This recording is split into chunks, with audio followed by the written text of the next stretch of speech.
You know what? This was really good. Someone asked me to make a review of Kang, and I just wanted to find the books.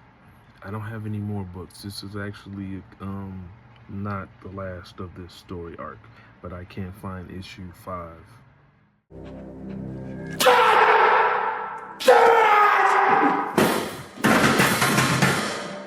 because I have so many comics and I've given so many comics away that, yeah, that's, but I'm doing what you asked. I know someone asked me to jump into the Kang the Conqueror story arc right here because I had did it previously. I started issue 1 and 2 a long time ago. I want to say like maybe 3 years ago. And I just got off and didn't do it. But yeah, this was pretty good, man. Issue 3, it ends with or I should say issue 3 was about Kang receiving help. It starts off with him receiving help from Apocalypse, of all people, to go in time, to be able to have the ability to go through time. So Apocalypse helps him with that. And his whole mission is to get this girl named Ravonna, who he loved, and she dies. And the whole thing is, it's like a constant loop. It's like a constant loop of like kind of love and hate. The more he travels into the future to try to find a time when he can, be with her, something happens. Issue 4 starts off with him going, into the future, traveling to a very distant future where the world has ended, and it's basically like every man for himself. And so yeah, it starts off with him, and he's in his, his time ship.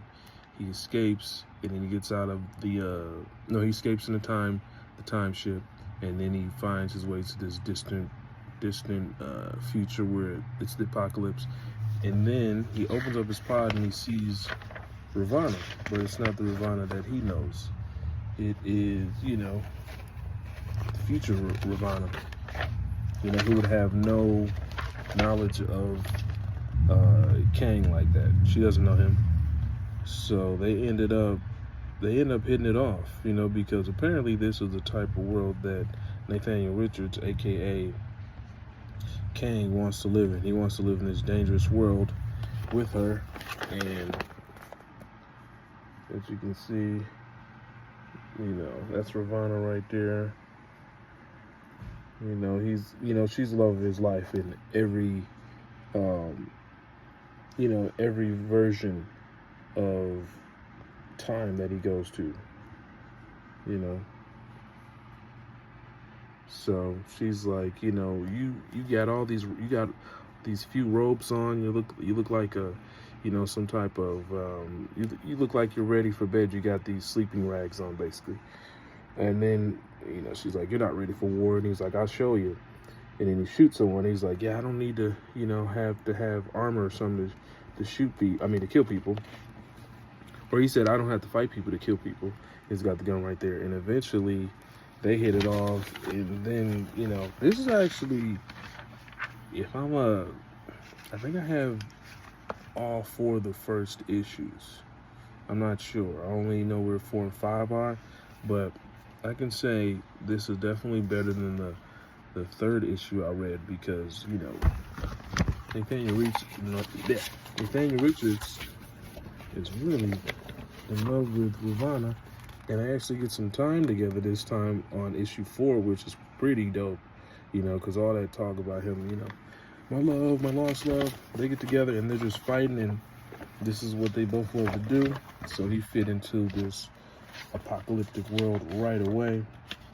And then she finally tells him, after he basically confesses that he loves her, she's like, look, I'm not, she slams him, and she's like, dude, I'm not the Ravonna that I fell in love with. This is, I'm not that person. I'm a whole different person than this woman you were in love with in your time. And so she tells him to back off, and he gets his heart broken, and he's like, well, if I have to choose between a heart pierced by her gaze and one hardened against her, then I will choose conquest, because that's in his DNA, being a conqueror. and it's in the name. And so he's like, forget it. He's like got his troops, and they're like destroying stuff. And yeah, it's pretty cool, man. This was a pretty good. I thought this was a pretty decent run. I really like this run. I thought it really like encapsulated who Kang was. And then he finds his old time ship. You know what I mean? Because keep it like I said, he was once he was Rama-Tut, or operating as Rama-Tut, and then he went into this future, and then he finds his time ship in the rubble, and then he fixes it, and then he's off to the races. He is off to the races, and one thing that I thought was pretty cool. I finished this. One thing that I thought was just like the best part of this is that he's traveling. He's talking about how he's conquered all these people. If you see down there, that's a really great display. He's showing how he fought all these people from different timelines and different dimensions. Let me see. Okay, so in this one, with the horses, he's fighting King Arthur, and Arthur's like, he says that Arthur was he says his cries were not those of a hero, but of a child whose destiny cannot be swayed against him. And then he beats these monarchs who thought they, were indestructible because they were in the quantum realm. He destroyed that notion. And then he ended up making that same quantum dimension, or those same monarchs in that dimension, the forgers of his time-spanning war machine. Yeah. And then he fought another Kang I think he fought 3 Kangs. But one of the Kangs he came across was, he said, as he fought him, he says, at the end of time, I met a man who claimed to once been Kang. That's the guy right there. Y'all see it? Who's kind of like, looks like he's kicking Kang with the weird purple hat. Yeah. He says, he had Nathaniel's weakness, but none of Kang's resolve. He was a sick old man, kept alive by alien magic. No true challenge. So, yeah, he was a sick old man, apparently, and then, he was kept alive because his old body was kept alive by alien magic. And then, I don't know who these other people are, but I imagine that's I forgot what they were called. Desplázate, hombre guapo. It's the shapeshifters. That was the Kang that apparently was of that race. And he's getting beat up, and then this girl, she's getting beat up, and then this guy right here, who's probably, obviously, all 3 of these are Kangs against one Kang, and he's just kicking their butts. But yeah, I had a lot of fun reading this. I was kind of reluctant to read it at first. I was like, oh man, I gotta find all these, but I actually couldn't find any past 4 or 3 and 4, like I said. But then he meets Ravana. Who, still the love of his life. She looks different a little bit, as you can see. Hold on, let me show y'all. I would say the more high-tech looking lady is the new Ravana. She has, that is a new Ravana. She has blue eyes, same type of brown hair, but she's a tad bit lighter, and it's just like, but he notices like the fury in her eyes, he says. And so he, obviously her name's Ravana, so he's like, oh yeah, this is the one. And then I love her and I want to, show her. So they're actually at her doorstep to start war, but he like backs off his troops because, he's like, I'm trying to win her affection. I love her so much. And then he does it successfully, and then he also outs a conspirator against her, a would-be assassin named Beltag. So let me show you this guy right here, weird-looking guy, crazy-looking guy named Beltag. Kang outs him for the queen, the queen, Ravana, or a princess, I don't know, she's one of them. And then they're chilling, they're having a good time, they bring him to justice. you know, and then, so he was about to kill him, and then he doesn't. He spares him because he's like, Ravana wants this. Ravana wants conflict resolved with as little violence as possible, basically. So he's trying to appease her, and he's like, yeah, this is gonna be the time I get to be with my love, Ravana. This is the period. So he's all in. So he tried to appease her by showing mercy. And guess what happened? That same dude grabbed a gun. Y'all see it? He grabbed a gun, bell tag, grabbed a gun, and shot Ravana. So now Kang is back, square one, going through all these different centuries to find Ravana. He thought he had her. She dies. But at the end of it, he has her body in like some type of, I would say like a hyperbolic, healing chamber of some sort. And he says, he spent the next 50 years after that mourning her. He talks about how like the whole concept. There's a big theme too that Kang, you'll be indestructible, but all you have to do is not fall in love. And so, yeah, that's big. I was like, wow, okay. And then he's doing everything he can to save this woman he loves, though. Which is that's obviously Kang's biggest weakness is his love.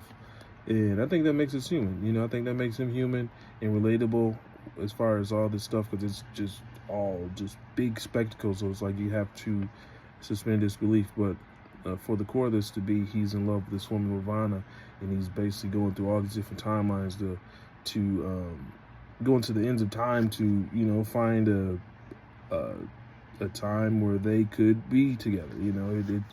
It's moving. So. Yeah, no, he actually says how in this part right here, at the end, he has her in a healing chamber. He's actually talking about how the old king mourned her for 50 years, but he's going to try to do something different. So, and it shows it right here. This is Nathaniel right here, which is also the king by that woman in the healing chamber. This is him. This is a flashback. This little panel is a flashback, and that's the Kang that was teaching him.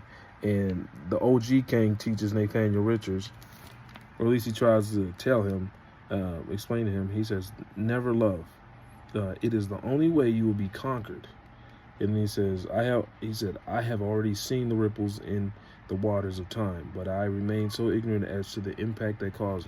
This is still the OG, by the way. I'm just reading this panel across. I'm just reading the panel across. So he says, "I have already seen the ripples in the waters of time, but I remain so ignorant as to the impact that caused them. But I know now, for what else could it be?